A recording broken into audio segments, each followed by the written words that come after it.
നാട്ടുകാരെ വീട്ടുകാരെ, നമുക്ക് ഇന്ന് ഞണ്ട് തോരൻ ഉണ്ടാക്കാൻ നോക്കിയാലോ. ആദ്യം അതിന് വേണ്ടത് സവാള, ഇഞ്ചി, പച്ചമുളക്, തേങ്ങ, കഴിവാരി വെച്ച ഞണ്ട്. നമുക്ക് അരപ്പുണ്ടാക്കണം. തേങ്ങ ആദ്യം ഇട്ട് കൊടുക്കുക. അതിലേക്ക് ഇഞ്ചി, പച്ചമുളക്, വെളുത്തുള്ളി, അതിലേക്ക് ആവശ്യമായ മഞ്ഞൾപ്പൊടി, ആവശ്യമായ മല്ലിപ്പൊടി, ആവശ്യത്തിനനുസരിച്ച് മുളക് പൊടിയും ചേർത്തിടുക. അരപ്പ് ഈ പരുവായി വെന്നം കുറച്ച് ജീരകം കൂടി നമ്മൾ അഡീഷണൽ ചേർത്തിട്ടുണ്ട്. ജീരകം അരപ്പിൽ തന്നെ ചേർത്ത് അരയ്ക്കാവുന്നതാണ്.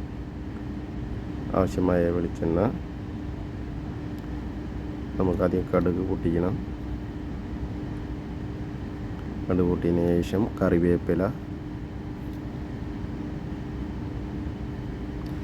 ശേഷം കൊത്തിയരിഞ്ഞ് വെച്ച സവാള ഇട്ട് കൊടുത്ത് നന്നായിട്ട് ഇളക്കി കൊടുക്കുക.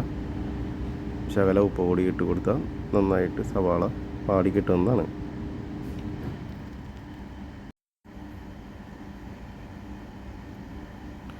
സവാള ഈ ഒരു പരിവായതിനു ശേഷം നമ്മൾ കഴുകി വരച്ച ഞണ്ട് അതിലേക്ക് ഇട്ട് കൊടുക്കുക. നന്നായി ഇളക്കി കൊടുക്കുക. ആവശ്യത്തിന് ഉപ്പ് നമുക്ക് പോരായിക്ക് അനുസരിച്ച് നിങ്ങൾക്ക് ആവശ്യത്തിന് ഇട്ട് കൊടുക്കാവുന്നതാണ്.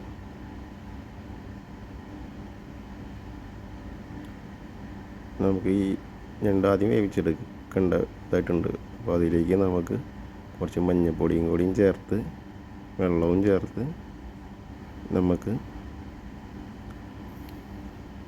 ഇത് നന്നായിട്ട് ആദ്യം വേവിച്ചെടുക്കണം. നന്നായിട്ട് ഇളക്കി മിക്സാക്കി ശകലം വെള്ളം ഒഴിച്ചിട്ടുള്ളൂ. കാര്യം ആവശ്യത്തിന് വെള്ളം ഞണ്ടിൽ നിന്ന് ഇറങ്ങിക്കോളും. ഞണ്ട് വെന്ത് ഏകദേശം ഈ പരുവായതിന് ശേഷം അതിലേക്ക് നമ്മുടെ അരപ്പ് ഇട്ട് കൊടുക്കാവുന്നതാണ്. അരപ്പ് ഇട്ട് കൊടുത്ത് നന്നായിട്ട് ഇളക്കി മിക്സാക്കി കൊടുക്കുക. അതിൽ ശകലം വെള്ളവും കാര്യങ്ങളും ഉണ്ടാവും. അപ്പോൾ നന്നായിട്ട് മിക്സാക്കി കൊടുത്ത് ഇതൊരല്പം നേരം അടച്ച് ഒന്നും കൂടി നമ്മൾ കുക്ക് ചെയ്യണം. പോരായ്മ ഉണ്ടെങ്കിൽ ഉപ്പും പോരായ്മയ്ക്കനുസരിച്ച് നിങ്ങൾ നോക്കിയിട്ട് ഇട്ട് കൊടുക്കുക. എന്നാൽ ഇളക്കി മിക്സാക്കി മൂടി വെച്ച് ഒന്നും കൂടി വേവിച്ച് വെള്ളം വറ്റിച്ച് എടുക്കുക.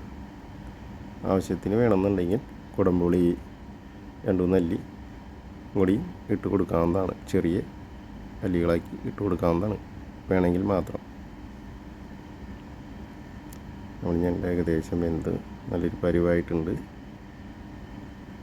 അതിലേക്ക് പച്ചക്കറിവേപ്പില, പച്ച വെളിച്ചെണ്ണ കൂടി ഒഴിച്ച് നന്നായിട്ട് മിക്സാക്കി നമ്മളുടെ ഞണ്ട് തോരൻ ഏകദേശം ഫിനിഷായി കഴിഞ്ഞു. നമുക്ക് ഇനി ഇത് സെർവ് ചെയ്ത് കഴിക്കാവുന്നതാണ്.